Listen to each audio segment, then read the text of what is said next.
They're probably counting down the days on a calendar. It's the final piece of the puzzle. It pulls everybody in. The New York Times, the PR firms. Brian Friedman must be having an absolute field day. Blake Lively got rocked when Candace Owens exposed the shady truth behind her lawsuit. It was fake from the jump. Could this mean that Blake Lively's lawsuit basically lost all their evidence? She literally created a bogus company just to issue subpoenas and grab power she was never supposed to have. Molly Caro has since wiped all her socials. Girlfriend, if you are watching and looking, it is too late. The sleuths are on it. They've pulled everything. There's Reddit feeds. You are donezo. Just come forward and say that you did bad crimes. Classic Hollywood narcissism dressed up as legal drama. That regarding this Blake, Ryan, Justin case, that things may have just transformed from civil to criminal. So while the rest of us were out enjoying chocolate eggs and trying not to fight with cousins over who got the last slice of cheesecake this past Easter weekend, Blake Lively was over here giving the world an actual legal aneurysm. Because this is going to be wild. It's unbelievable. Yep, on April 1st, 2025, Candace Owens dropped the most glorious legal takedown of the year. And no, it wasn't an April Fool's joke.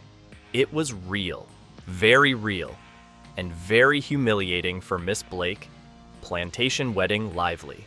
And by the way, I want to say this could have all been avoided if they had listened to me when I told them, drop the lawsuits. Just drop. When you know you are doing nothing good, get out of doing the nothing good as soon as possible, especially when the whole world is watching and you've got mommy sleuths on the case. Let's start with the fact that Blake's lawsuit against Justin Baldoni was apparently built on, wait for it, nothing. Not facts, not evidence, just straight up ego and smoke. Candace didn't even warm us up. She just came out swinging, calling it what it was, a white-collar crime in heels. But there were still some elements that didn't make sense, which is when Blake and Ryan began colluding with the New York Times, we didn't understand how exactly Stephanie Jones PR was able to give these messages to the New York Times ahead of time. And honestly, accurate. Blake didn't just file a lawsuit. She filed a fantasy fanfic in court papers hoping nobody would ask questions. This magical legal fairy tale was filed under something called Vanzan Inc., a shell company owned by Blake and Ryan Reynolds. Which is also the reason why the Daily Mail started digging into things, because they were like, oh, we've seen the subpoena, who is Van Zandt? Yes, they literally created a fake corporate costume to wear in court. You'd think someone who played Serena van der Woodsen would know that hiding behind a fake LLC won't make your bad decisions disappear. But here we are. And then somebody in the group, maybe it's Ryan Reynolds, I think it's Ryan Reynolds, says, whoa, whoa, whoa, was that legal? We have the messages and we're gonna go to press and we're gonna fight this in the New York Times, but like, can we get in trouble? And they all scrambled on the back end and they said, holy crap, we need to pretend that there's a real subpoena. And you know what's the best part? This lawsuit didn't even have real defendants. Nope. It named teen anonymous Jane Does and was filled with the kind of vague, legal-sounding word salad that screams, we're panicking and trying to look legit. Seriously, it read like someone fed ChatGPT 10 corporate buzzwords and told it to freestyle. It just says the lawsuit lists 10 Jane Does. So they didn't list any defendants. It's just like anonymous 10 people that we're filing a lawsuit against. We are Van Zandt LLC. But wait, it gets worse. Apparently this mess of a lawsuit was only cooked up to justify something they'd already done. Blake's PR goblin-in-chief, Stephanie Jones, had already snatched an employee's personal phone before the lawsuit even existed. I mean, we're talking like toxic relationship with your employer. It doesn't matter what the reason is that someone wants to leave. They want to leave, let them go. Goodbye, okay? You can't have this sort of a relationship.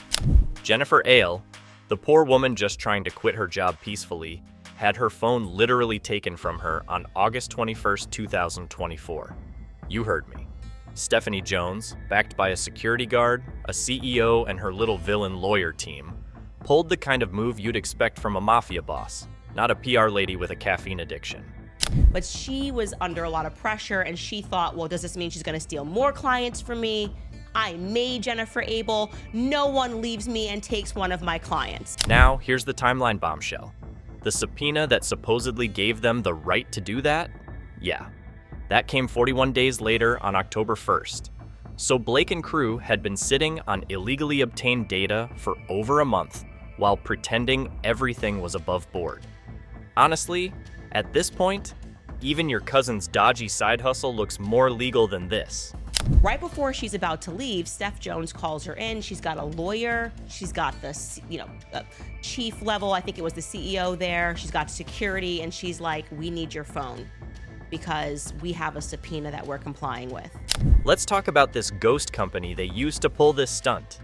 Vans and Inc. was set up in Delaware, which is already a red flag because that's where every shady LLC on the planet goes to hide. But even better, it listed its official address as 888 7th Avenue in New York City. Coincidentally, or not, that's also the address of Blake and Ryan's management office. How convenient. Because look at this. The plaintiff is Van Zandt Incorporated. This is an LLC that is owned by Blake Reynolds that nobody would have known to look for. We're going to get more into the details of that, right? Now, brace yourself for the plot twist. This company had no actual business activity. None. Zilch. Except, of course, for receiving 2 random shipments to their Westchester mansion. What were they shipping? Weapons-grade legal evidence? Nope. Fabric and doors. I'm not kidding. Vans and Inc.'s entire business operation was accepting interior decorating supplies like some bootleg HGTV special. They never wanted the public to find it, okay? They never wanted the public to find it. This is, again, they're trying to work backwards to legitimize something that they likely stole. So I'm gonna read you directly from this sham lawsuit. Even better, they didn't send those under Blake's name. Nope. They used a fake alias, Molly Caro. Who is that, you ask? That's Blake's PR henchwoman from Vision PR, which, surprise, surprise, is run by her longtime publicist, Leslie Sloan. So we've now got Stephanie Jones from JonesWorks PR and Molly Caro from Vision PR doing a full WWE tag team to help Blake cover her tracks. And tried to pretend that she complied with it, but this was all being done backwards. She had already taken the phone, and that's why she never wanted to show anybody this subpoena, okay? That's why she was being weird, cagey. They wouldn't answer the lawsuit because they had hid it purposely because it's a sham. And it gets deeper. This same Molly Caro is tied to Taylor Swift's music videos. You know, the ones Blake directed to prove she's more than a walking Pinterest board. So now you've got 2 PR firms, a fake lawsuit, a fake company, a stolen phone, and someone who moonlights as a video producer. Are we making a lawsuit or rebooting Pretty Little Liars? That fabric and doors was shipped to the name, because they probably don't want to put their name on it, Molly Caro. Okay, this is the only business action. If you go through Van Zandt Incorporated documents, it shows you that this was shipped to Molly Caro on behalf of Blake. Let's talk about the fact that Van Zandt Inc. has 0 clients. Not one. Nothing. Its only purpose appears to be laundering subpoenas and shipping hardwood flooring. We love a multitasking LLC. So they actually found a lawyer to give them advice and to tell them how to file a fake lawsuit so that they could use that fake lawsuit to pretend that they legally took Jennifer Abel's phone. Now, what did Blake do once she had the phone? Did she return it? Did she maybe, I don't know, not hand over private texts to journalists? Please. She took the phone, and her team, led by Stephanie Jones, told Jennifer Ayala they were complying with a subpoena. Except, oops, there was no subpoena. Not yet. They just lied. Out loud. With confidence. Jennifer Abel's crying. She's like, "I've had this phone number since high school. What do you mean? It has all my pictures, my Facebook, everything." And she's like, "Nah. Hand over your phone right now. It's going down like this, okay?" She hands over her phone, and there you have it. Suddenly, these text messages that are in her Jennifer Abel's personal phone end up in the New York Times. So to patch that little problem, Blake's legal team rushed to file a lawsuit after the phone was stolen, just to make it look like the subpoena had been legit. This isn't just sketchy, it's potentially criminal. Candace Owens and multiple legal experts are saying this might fall under obstruction of justice. That law carries a potential 10-year federal prison sentence.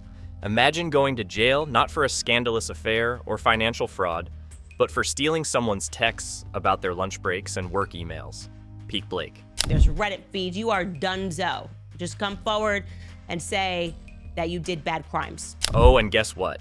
The subpoena that finally came wasn't signed by a judge. It wasn't assigned to a clerk. It didn't notify anyone involved, not even Justin Baldoni, who was the main target. His name was nowhere. It was the most undercover, whisper-quiet subpoena ever dropped. Basically, Blake tried to pretend this was all standard legal procedure when in reality, it was giving full-on back-alley sting operation. And in the Deadline article, Brian Friedman is actually commenting on this. He kept saying that there were no real subpoena involved in this. And that's why he was questioning how Blake Lively had gotten hold of all those text messages and emails.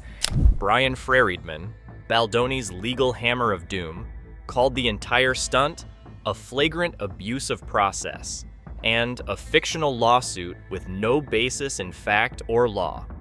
That's lawyer speak for this is hot garbage. And honestly, he's right.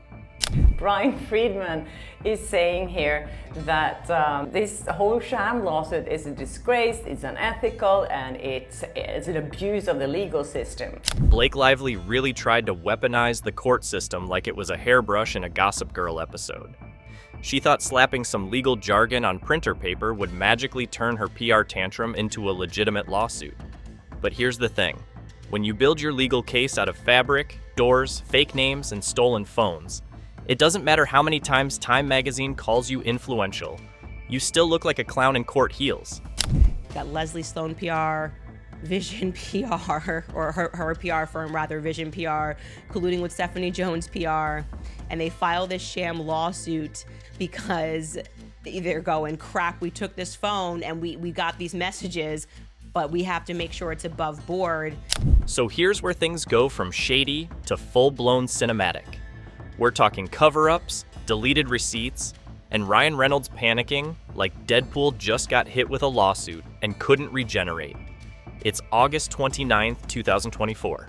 Just 8 days after Blake's PR goblin-in-chief, Stephanie Jones, illegally grabbed Jennifer Ailes' phone. And what does our favorite Mint Mobile mascot do? He sends Leslie Sloan a message so awkward, so unnecessarily dramatic, you'd think he was texting a hostage negotiator. Was Stephanie Jones complying with? What? There was no lawsuit. This went down in August, right? There was no lawsuit until December. What subpoena was she complying with? Don't speak to anyone. Stay silent. Don't talk to press. No one asked. But thanks for typing out your guilt in high definition. Candace Owens straight up called it alibi crafting in real time, and honestly, she nailed it. It's like Ryan Reynolds couldn't resist being his own unreliable narrator.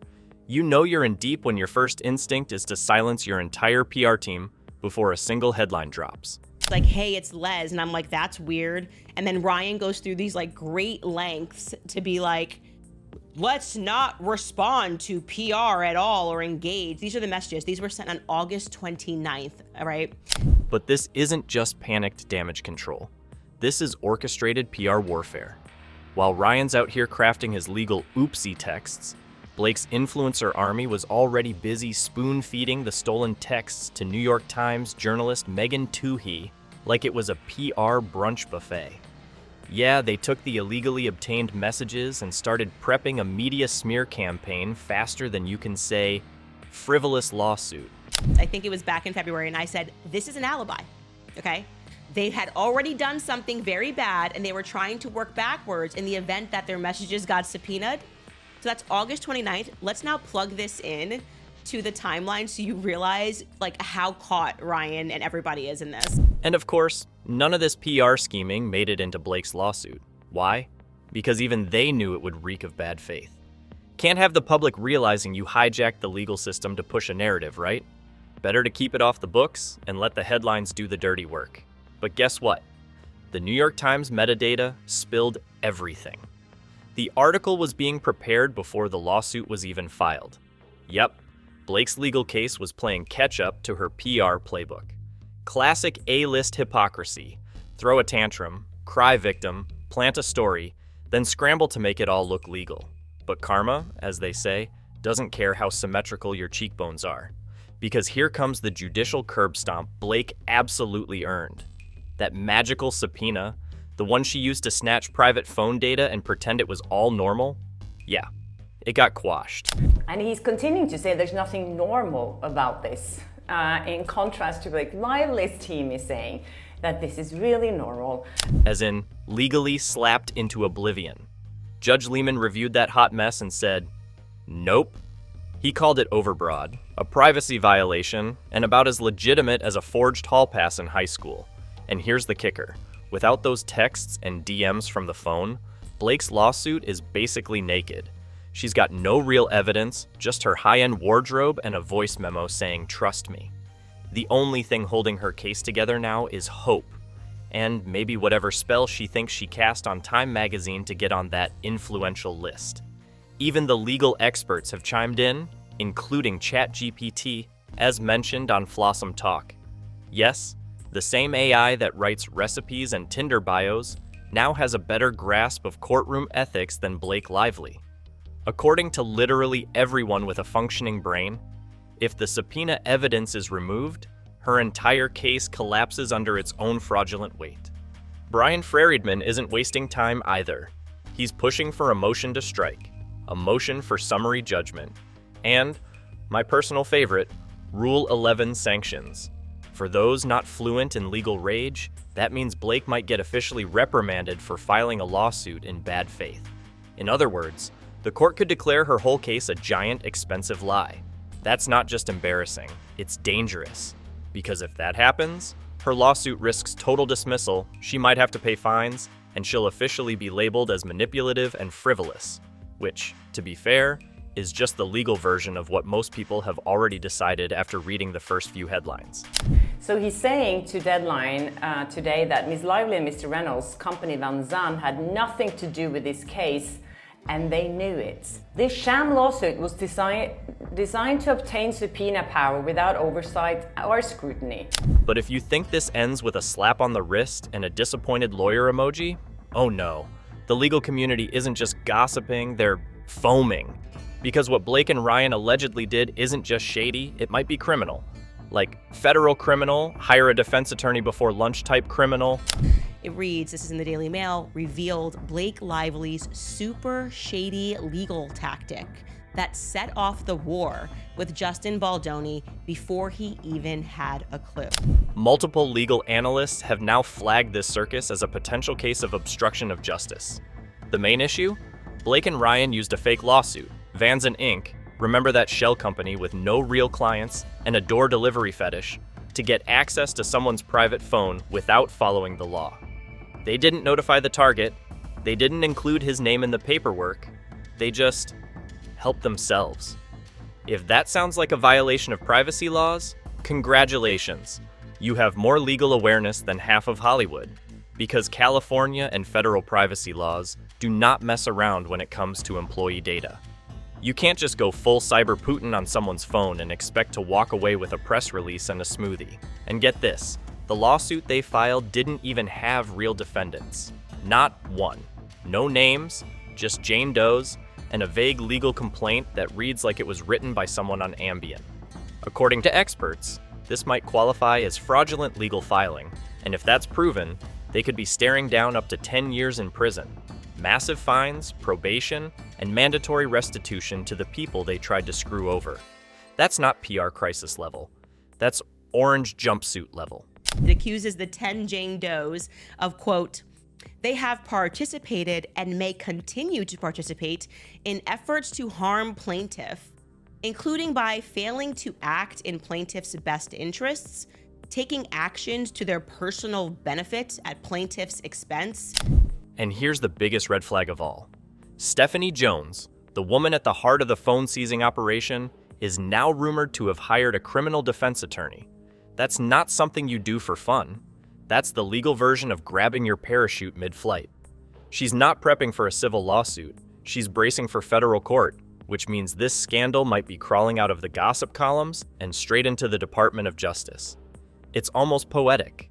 Blake Lively tried to turn a personal vendetta into a nationwide PR crusade. She pulled out every dirty trick, hid behind fake companies, exploited loopholes, and thought her celebrity status would protect her. But now she's the one with no cover, no evidence, and no excuses. All that's left is a trail of deleted texts, burned bridges, and a judge who's probably wondering why an actress from a canceled CW drama is wasting the court's time pretending to be Nancy Drew. If you're gonna fake a lawsuit, at least make it good. Or better yet, don't fake a lawsuit at all. Blake Lively's team, bless their delusional hearts, is still out here insisting that all of this is normal legal behavior. You know, because seizing an employee's phone without a subpoena, filing a fake lawsuit with 10 ghost defendants, and trying to gaslight the court system is just everyday celeb errands. Just another Tuesday in Blaketopia, right? What's next? Arguing that gossiping your way through felony-level privacy violations is part of the creative process? Why wouldn't they say this in the first place? If it was so common, why have they been hiding this? And why have they been hiding that subpoena? Why didn't they publish it? Why was Stephanie Jones so secretive when she showed it to some publications saying that, oh, you can't publish the subpoena itself, you can only say that you've seen it? Her PR machine isn't just spinning, it's doing backflips. They want the media and fans to believe Blake's the misunderstood victim here, as if the whole world is just unfairly picking on this poor innocent A-lister who accidentally launched a smear campaign via subpoena fraud. But here's the problem. People aren't that stupid. The evidence? It's loud, it's messy, and it's not going away. First off, Blake left Van Zen Inc., you know, her little fake company, off every single cease and desist letter. Now, why would someone conveniently forget to mention the company they used to file a lawsuit? Oh, right, because it's shady, suspicious, and fake as hell. This isn't omission, it's strategic erasure. Blake didn't want anyone to trace the scammy paper trail back to her and Ryan's empty Delaware LLC with nothing but 2 fabric shipments to its name. Then there's Leslie Sloan, Blake's longtime PR witch in pearls. Leslie Sloan's PR firm. Who are Leslie Sloan's clients? Here's our chart.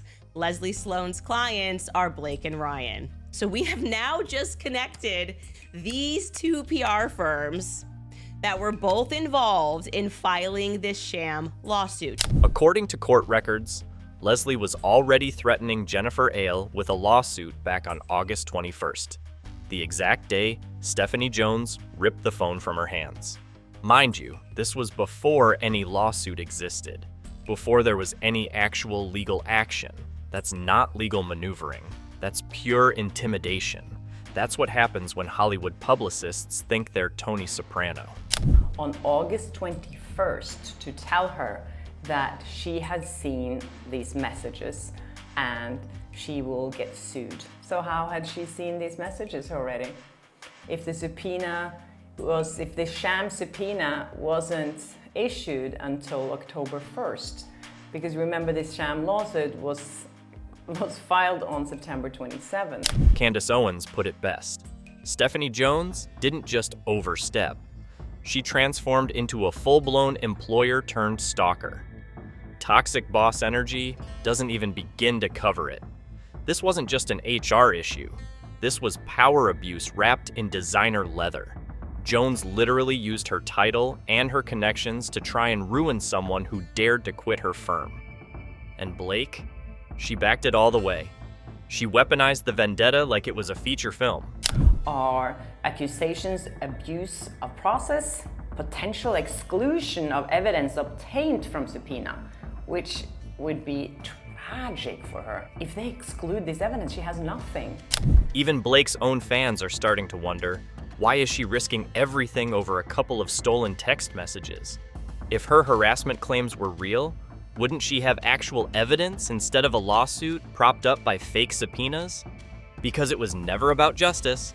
It was about control, revenge, and clinging to a crumbling image. And the 2016 Vox article?